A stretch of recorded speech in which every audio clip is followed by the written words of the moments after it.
জননেতা বুলবুল ভাই তিনি পীর সাহেব চরমনের আদর্শের উপরে ভালোবেসে 5 আগস্টের পরে ইসলামী আন্দোলন যুব আন্দোলনের একজন নিষ্ঠাবান কর্মী হিসেবে নিজেকে সঁপে দিয়েছেন। আমাদের সাথে মাঠে ময়দানে ছিল আমাদের বুলবুল ভাই।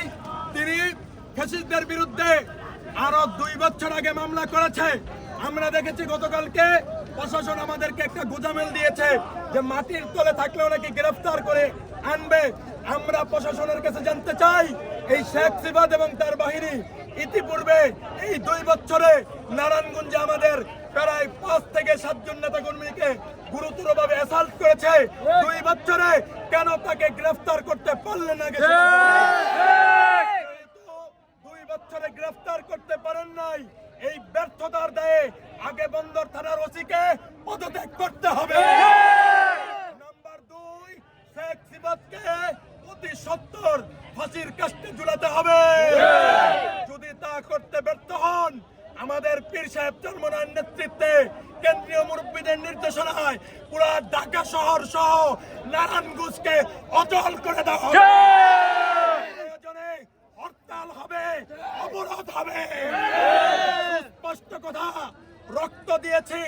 আল্লাহর রাসূল মক্কার 13 বছর, মদিনার 3 বছর, হুজুর 15 বছর রক্ত দিয়েছেন। কাফেররা হুজুরকে আঘাত করেছেন। আল্লাহর রাসূল বলেছেন খুযিল আফওয়া ওয়া আমরু বিল উরফি ওয়া আরিদ আনিল জাহিলিন। পত্তলিকদের কথায় আমার নবী পাত্তা দেন নাই, কিন্তু ইসলামের বয়স যখন 15 বছর হয়েছে আল্লাহ তাআলা আয়াত নাযিল করেছেন ইয়া আইয়ুহান নাবিয়্যু জাহিদিল কুফফার ওয়াল মুনাফিকিনা ওয়াগলুদ আলাইহিম। জালেমদেরকে ছাড় দেওয়ার আর সময় আমরা অনেক রক্ত দিয়েছি। পীর সাহেব চরমনার সৈনিকরা এবার লাশের বদলে লাশ চায়, রক্তের বদলে রক্ত চায়। আমাদের ভাইকে যারা হত্যা করেছে হয়তো আমরা মারবো, নয়তো তাদেরকে হত্যা করবো। আমরা কেউ মাছ ছাড়বো না, আমাদেরকে গোদামিল দিলে কাজ হবে না। সকলে যে যেখানে আছেন নারায়ণগঞ্জ জেলা মদনপুর স্থানে বাস স্থানে সকলে চলে আসুন ইনশাআল্লাহ।